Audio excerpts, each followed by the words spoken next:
Assalamualaikum Ustaz, Waalaikumsalam warahmatullahi wabarakatuh. Saya mau bertanya bagaimana caranya agar kita bisa terhindar dari zina. Ya, dan apakah kalau saya bertobat dosa zina saya yang lalu bisa diampuni Allah Subhanahu wa taala? Saya senang sekali dengan pertanyaannya. Ya, saya mau bertanya bagaimana caranya agar kita, berarti Anda dan saya kan, kita semua bisa terhindar dari zina. Nah, itu bagus sekali untuk kita semua karena banyak potensi-potensi yang bisa menjerumuskan kepada itu. Ya, baik misalnya dari zina mata, zina telinga, zina mata melihat hal-hal yang nggak pantas untuk dilihat, ya, kebiasaan-kebiasaan yang buruk, kemudian zina telinga mendengar kalimat-kalimat yang kotor yang mengarahkan pada hasrat seksual pada tempat yang tidak benar, ya, dan perbuatan-perbuatan yang juga sekarang banyak sekali perangkat-perangkatnya. Semoga Allah hindarkan kita dari itu. Termasuk juga iklan-iklan, ya. Saya tuh sering kalau lihat misalnya baca ada komentar tunjukin admin, kan, oh, kenapa Ustaz ini kok ceramah tapi iklannya snack video? Itu kan algoritma YouTube dari kebiasaan Anda aja nih. Jadi kalau Anda kebiasaannya lihat yang begitu atau klik yang begitu, ya datangnya seperti itu. Tapi kalau Anda kliknya misalnya yang baik-baik, ya, atau iklannya muncul ketika ada, itu kan dari kebiasaan Anda buka kan, itu algoritmanya tersusun dengan kebiasaan kita buka laman apa dan sebagainya. Jadi Anda sendiri sebetulnya yang mengkreasikan itu. Jadi mengkoreksi untuk membuka sesuatu itu yang benar sehingga nggak datang iklan-iklan yang nggak diharapkan, gitu kan. Baik. Lalu apakah kalau ada ini si fulan atau fulan yang bertobat dosa zina yang lalu bisa diampuni? Insya Allah. Bahkan jelas ayatnya. Quran surah ke-39, ya, Az-Zumar ayat 53. Dan ini kan turun ketika ada seorang ingin bertobat dari dosanya. Ya, dan ini dosa besar gitu kan. Bahkan ada ayat menyebutkan dari zina. Ya, apa yang disampaikan Allah di sini? Qul ya ibadiyalladzina asrafu ala anfusihim la taqnatu mir rahmatillah. Ya, innallaha yaghfiru dzunuba jami'a. Ya, wahai hamba-hambaku, masih disebut hamba, dianggap hamba, diaku hamba oleh Allah Subhanahu wa taala. Ya, kata Allah, "Hei hamba-hambaku," katakan Muhammad SAW kepada hamba-hambaku yang israf, berlebihan. Jadi israf itu udah standar tertinggi dalam dosa. Ya, jadi ada khata, nanti ada afu pasangannya, ada dzambun, ada ghafir pasangannya. Ghafir Quran surah ke-40 misalnya ayat 3, ghafiriz dzambi wa qabilit taubi. Kemudian ada naik lagi dzunubun, ada ghafar pasangannya seperti surat Nuh ayat 10, faqultu astaghfiru rabbakum innahu kana ghaffar. Ada ghafur. Kalau naik lagi dzunubun ma'adh-dzulmi, jadi khata'un, dzambun, dzunubun ma'adh-dzulmi pasangannya ghafur, kemudian israf pasangannya rahim. Ya, israf pasangannya apa?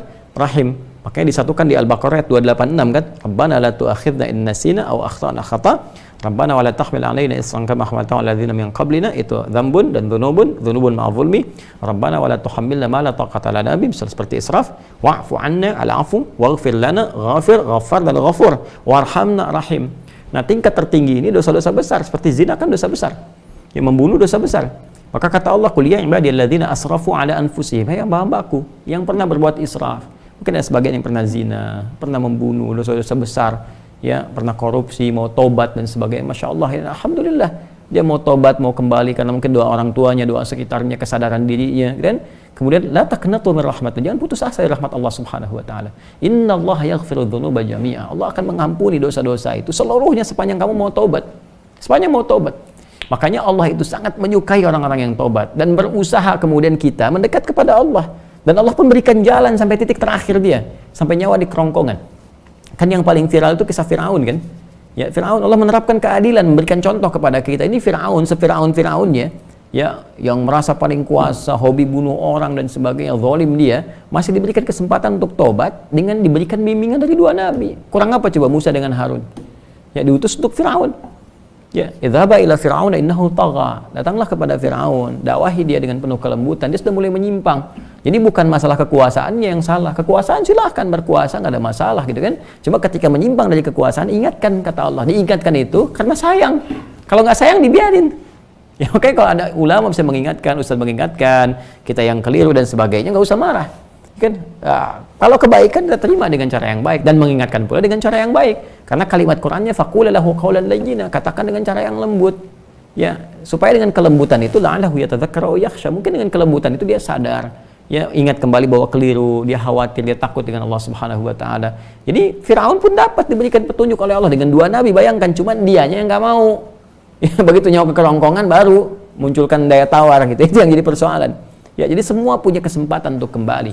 Makanya saya sering katakan Allah sangat mencintai para pelaku maksiat yang gemar bertobat dibandingkan orang soleh yang tidak pernah merasa salah.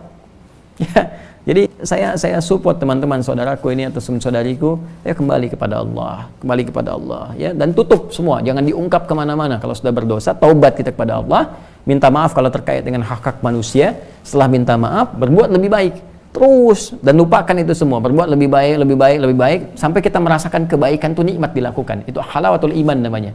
Itu tanda taubat kita diterima oleh Allah Subhanahu wa taala. Tanda taubat itu kan ketika kita menyesali, mengakui, menyesali, kemudian ada rasa nggak enak untuk mengerjakan lagi atau bahkan mendengar, ya ini saya nggak mau dengar acara-acara gini, sudah nggak suka dan sebagainya. Terus berganti jadi kebaikan, nonton yang bagus-bagus, bacaan yang baik, enak sholat dan sebagainya. Itu tanda taubat kita diterima oleh Allah Subhanahu wa taala. Ya, jadi di sini saya kira semua punya kesempatan yang sama untuk menjadi baik, untuk dimuliakan oleh Allah Subhanahu wa taala, dan tidak sungkan kita mendoakan setiap orang termasuk diri kita sendiri, yang untuk selalu berusaha ya, konsisten pada nilai-nilai kebaikan.